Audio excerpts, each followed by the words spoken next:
નિમ્ન અંકોને સરળ કરવાથી પ્રાપ્ત થાય છે. તો આપણે અહીંયા પહેલી 3 સંખ્યાનો સરવાળો કરવાનો છે. એ ત્રણેય સંખ્યાના સરવાળાનો જે જવાબ આવે એમાંથી આપણે છેલ્લી સંખ્યા બાદ કરી નાખવાની છે. ઓકે, તો અહીંયા તમે જોશો તો અહીંયા મેં સરવાળો કરી રાખેલો છે તમને 6.082, 60.82 અને 608.2નો આપણે સરવાળો કરીએ તો આપણને કેટલો મળે છે? તો કે 675.102 મળે છે. અહીંયા ખાસ ધ્યાન રાખવાનું છે સરવાળો કરતી વખતે પોઈન્ટની નીચે પોઈન્ટ આવવો જોઈએ, બરાબર? પોઈન્ટ હલવો જોઈએ નહીં, ત્યારે તમારો સરવાળાનો સાચો જવાબ આવશે. ક્લિયર?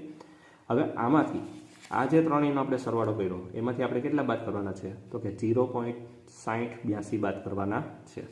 તો અહીંયા આપણે બાદબાકી પણ કરેલી છે, બરાબર?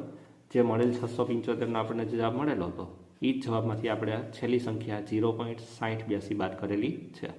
તો આ 0.6082 આપણે બાદ કરીએ તો આપણને કેટલો આન્સર મળે છે? તો કે 674.4938 મળે છે, બરાબર? તો આપણો ફાઇનલ આન્સર શું હશે ભાઈ? તો કે 674.4938. ક્લિયર? તો અહીંયા ઓપ્શન્સમાં ક્યાં છે ભાઈ? તો કે 674.4938, તો કે ઓપ્શન્સ બી. ક્લિયર?